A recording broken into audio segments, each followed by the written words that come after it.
Welcome to Pro Tips. Please like, share and subscribe. मेरी 10 की जो सीधा सौदा की टीम है आपकी स्क्रीन पर आएगी, पर आज शायद खुलते ही कोई ट्रेड लेना या मन बनाने का दिन नहीं है।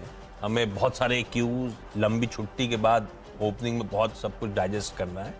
उसके बाद मार्केट्स के बिहेवियर को गॉच करिएगा, उसके बाद मन करे तो कोई स्पेसिफिक ट्रेड लीजिएगा अपने इन्वेस्टमेंट एडवाइजर से बात करके।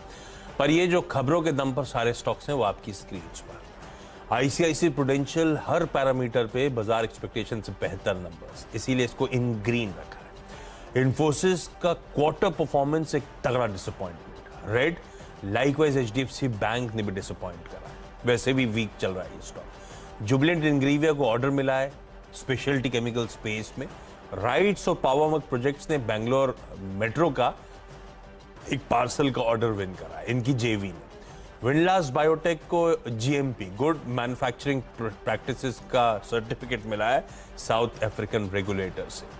Marathon Next Gen Realty board meet में प्रमोटर्स नॉन प्रमोटर्स को प्रेफरेंशियल वारंट जारी करे जा रहे हैं करंट भाव से माइनर प्रीमियम में, कह लीजिए करंट भाव पर। केबीसी ग्लोबल ने जो नासिक रियल्टी एक्सपो में पार्टिसिपेट करा, बहुत स्ट्रॉन्ग रिस्पॉन्स आता हुआ, बहुत तगड़ी इंक्वायरीज आती थी। डेन नेटवर्क्स अच्छा Q4 परफॉर्मेंस और खास तौर पे प्रॉफिटेबिलिटी का आंकड़ा Q on Q साल दर साल एक बढ़िया ट्रैक्शन दिखा रहा है, सिर्फ इसीलिए हरे रंग में रखा है। चलिए नजर डालते हैं टीम में कई सारी खबरें हैं और उसी के आधार पर उनको चुना गया है। टाटा स्टील पहला स्टॉक, इसमें 3 मई को बोर्ड बैठक है जिसमें ये कहा जा रहा है कि स्टॉक स्प्लिट पे भी विचार होगा और फैसला लिया जाएगा।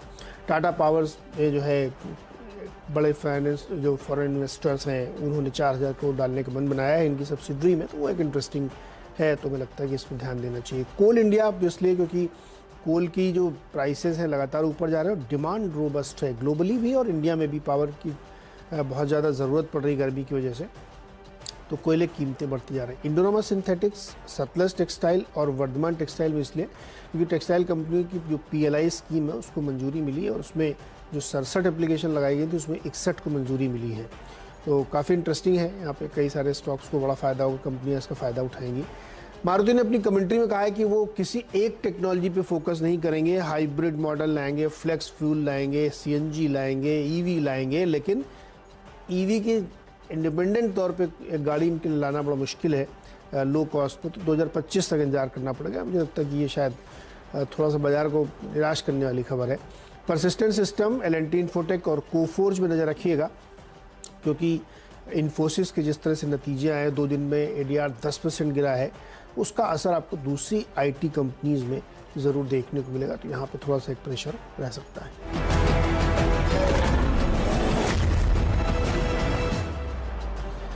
तो दोनों टीमें सीधा सौदा की आपके सामने रखी गई, 10-10 स्टॉक्स में थे। राजेश सातपुते जी, कुछ पसंद आ रहा दोनों टीम से में से आपको? नीरज जी देखिए, जो ओवरऑल आप आज का अगर सेटअप देखें, बाजार का ही सेटअप, तो जो फोकस पूरा जो होना चाहिए मेरे हिसाब से एटलीस्ट इनिशियल में वो तो मिड कैप पे आएगा, जहां पे नॉन F&O काउंटर्स पे फोकस होगा, जहां पे ट्रेंड जो है वो पॉजिटिव है, वहां पे आपको क्लैरिटी मिलती है, तो जहां पे बाय ऑन डिप्स भी हो रहा है। तो मुझे लगता है मैं अगर आपकी टीम से भी शुरुआत करूंगा या आशीष जी की टीम से चलो शुरुआत करता हूं, तो मुझे एक चीज यहाँ पे जो सामने आ रही है वो है रिलेटिव सेक्टर, जो फोकस आशीष जी ने रखा है और आपने जो टेक्सटाइल सेक्टर पे रखा है, तो मैं प्योरली नॉन F&O और मिड कैप पे फोकस कर रहा हूँ यहाँ पे। तो अगर आशीष जी की टीम में शुरुआत करूंगा तो 2 काउंटर्स मुझे अच्छे लगते हैं रियलिटी में। एक तो मैराथन नेक्स्ट जनरेशन 133 के आसपास का क्लोज है, 150 का टारगेट है, और एक दूसरा काउंटर है जो आशीष जी ने पहले भी एक बार कवर किया था, केबीसी ग्लोबल।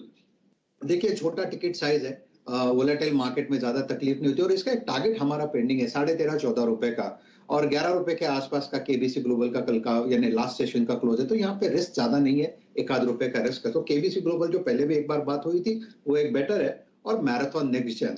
और नीरज जी देखिए आपकी टीम में जैसे कि आपने टेक्सटाइल पे फोकस किया था, तो यहाँ पे इंडोरामा, देखिए इंडोरामा सिंथेटिक्स मेरे हिसाब से जिस तरह से यहाँ पे पैटर्न पैन आउट हो रहा है, वो पैटर्न देख के लगता है कि आज जो भी डिप मिलेगा वो एक बाइंग अपॉर्चुनिटी की तरह यूज होगा। टेक्सटाइल सेक्टर क्योंकि एक अलग ही चाल चलता है, 78-79 के आसपास का क्लोज है, 75 का स्टॉप लॉस होगा और इसका टारगेट जो है वो 85 to 88 है। सो आपकी टीम में रहेगा इंडोरामा सिंथेटिक्स और आशीष जी की टीम में केबीसी ग्लोबल एंड मैराथन नेक्स्ट जेन। ओके तो मिड कैप से रखिएगा फोकस भाई आज के ट्रेडिंग सेशन पर, कॉशियस रहेगा स्पेस से या पूरे बाजार से। वैसे जो प्री ओपन सेटल हो रहा है, मैं एक मिनट आता हूं उस पर। मैं सारे एक्सपर्ट्स की जो टॉप ट्रेड्स है पहले वो स्क्रीन पे दिखा देता हूं। सिर्फ स्टॉक्स के नाम मेंशन कर रहा हूं। ओएनजीसी एक बाय कॉल,